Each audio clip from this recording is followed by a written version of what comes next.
ರಾಜ್ಯ ಮಟ್ಟದಲ್ಲಿ ನಡೀತಿರ್ತಕ್ಕಂಥದ್ದಾಗಿದೆ. ಆದಾಗ್ಯೂ ಸಹ ನಮ್ಮ ಸಮಾಜದ ಪರಿಸ್ಥಿತಿ ಏನಾಗಿದೆ, ಯಾರಾದ್ರೂ ಗಮನಿಸಿದಾರ ನಮ್ಮನ್ನ ಅನ್ನುವಂಥದ್ದನ್ನ ನಮ್ಮ ಸಭೆಗೆ ಮಾತ್ರ ಸೀಮಿತವಾಗಿರ್ತಕ್ಕಂಥದ್ದು. ಅದರ ಪರಿಣಾಮಗಳನ್ನ ಇವತ್ತಿನವರೆಗೂ ನಾವು ಯಾರು ನೋಡಿಲ್ಲ ಅನ್ನುವಂಥದ್ದನ್ನ ನಾವು ಫಸ್ಟ್ ಮಾತಾಡೋಣ. ಯಾಕೆ ನೋಡಿಲ್ಲ? ನಮ್ಮ ಹೋರಾಟದ ಅಲ್ಲ,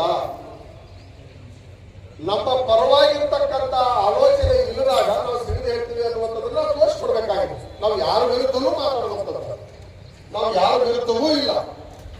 ಜೊತೆಗೆ ಸ್ಪಷ್ಟಪಡಿಸಿದ್ರೆ ಗುಲಾಮಗಿರಿಗಳು ಇರಬಾರದು. ನಮ್ಮ ಆ ರಕ್ತದಲ್ಲಿ ವೀರಶೈವ ಲಿಂಗಾಯತ ಸಮಾಜ ಅನ್ನುವಂಥದ್ದು ಗುಲಾಮಗಿರಿಗೆ ಅರ್ಥನೇ ಇಲ್ಲ. ಬಟ್ ಈಗಿನ ರಾಜಕಾರಣದ ಪರಿಸ್ಥಿತಿ ಏನಾಗಿದೆ, ಯಾವುದಕ್ಕೆ ಹೆಚ್ಚಿನ ಮಹತ್ವ ಕೊಡ್ತಾ ಇದ್ದಾರೆ ಅನ್ನುವಂಥದ್ದನ್ನ ನೋಡಿದಾಗ ಗುಲಾಮಗಿರಿಗೆ ಮಹತ್ವ ಕೊಡ್ತಕ್ಕಂಥ ಪರಿಸ್ಥಿತಿ ಇದೆ. ಅದು ನಮಗೆ ಒಗ್ಗದೇ ಇರ್ತಕ್ಕಂಥ. ಈಗಾಗಲೇ ಒಂದು ಪರ್ಯಾಯ ಮಾರ್ಗಗಳೇನು? ರಾಜಕಾರಣವನ್ನ ಮಾಡಿರ್ತಕ್ಕಂಥದ್ದು ಕೇವಲ ಸಿಂಧನೂರು ತಾಲೂಕಿಗೆ ಸೀಮಿತವಾಗಿಲ್ಲ. ರಾಯಚೂರು ಜಿಲ್ಲೆ, ಕೊಪ್ಪಳ ಜಿಲ್ಲೆ ಮತ್ತು ಬಳ್ಳಾರಿ ಜಿಲ್ಲೆಯಲ್ಲಿ ತನ್ನದೇ ಆಗಿರ್ತಕ್ಕಂಥ 2013ರಲ್ಲಿ ಗೆದ್ದಾಗ ನಾವೆಲ್ಲರೂ ಬಹಳ ನಿರೀಕ್ಷೆ ಇತ್ತು, ಈ ಸಲ ಅಂಬರ್ಗೌಡರು ಮಿನಿಸ್ಟರ್ ಆಗ್ತಾರೆ ಅನ್ನುವಂಥದ್ದು. ಆಗ್ಲಿಲ್ಲ. 95% ಜನ ನಮ್ಮ ಸಮಾಜದವರಾಗಲಿ ನಮ್ಮ ತಾಲೂಕಿನವರು ಎಲ್ಲರೂ ಈ ಸಲ ನಿಶ್ಚಿತವಾಗಿ ಅಂಬರ್ಗೌಡರಿಗೆ ಸಚಿವ ಸ್ಥಾನ ಸಿಗುತ್ತೆ ಅನ್ನುವಂಥದ್ದು ಎಲ್ಲರಿಗೂ ಮನವರಿಕೆ ಆಗಿತ್ತು. ಹೈಕಮಾಂಡ್ ಸಹ ಹೇಳಿತ್ತು. ದುರ್ದೈವವಶ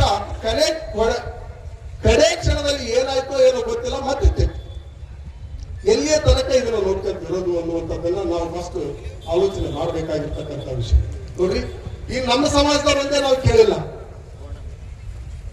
ಜಿಲ್ಲೆಯ ಬಹುಸಂಖ್ಯಾತರಾಗಿರ್ತಕ್ಕಂಥವ್ರು SC ಜನಾಂಗದವರು ಅವರು ಸಹ ಇಲ್ಲ ಹಂಪನಗೌಡರಿಗೆ ಕೊಡ್ರಿ ಅಂತ ಹೇಳಿದ್ದಾರೆ.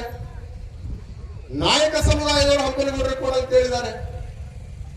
ಇವೆರಡು ದೊಡ್ಡ ಸಮುದಾಯಗಳು ಸಹ ನಮ್ಮ ಜಿಲ್ಲೆಯ ಪ್ರತಿನಿಧಿಗಳು ಇದ್ದಾರಲ್ಲ, ಅವರು ಸಹ ಹಂಪನಗೌಡರಿಗೆ ಕೊಡ್ರಿ, ಹಿರಿಯರಿದ್ದಾರೆ, ಪ್ರಾಮಾಣಿಕರಿದ್ದಾರೆ. 2ರಿಂದ 78ರವರೆಗೆ CN ಪಾಟೀಲ್ ಅಂತ ಹೇಳಿ ಲಿಂಗಸೂರಿನವರು ಶಾಸಕರಿದ್ರು. ಅವರೊಬ್ಬರೇ ಲಿಂಗಾಯತ ಸಮಾಜದಲ್ಲಿ ಕಾಂಗ್ರೆಸ್ ಪಕ್ಷದಲ್ಲಿ ಮಿನಿಸ್ಟರ್ ಆಗಿರೋದು. ಲಿಂಗಾಯತ ಸಮಾಜದಲ್ಲಿ ಕಾಂಗ್ರೆಸ್ ಪಕ್ಷದಲ್ಲಿ ನಾ ಹೇಳ್ತಾ ಇರೋದು.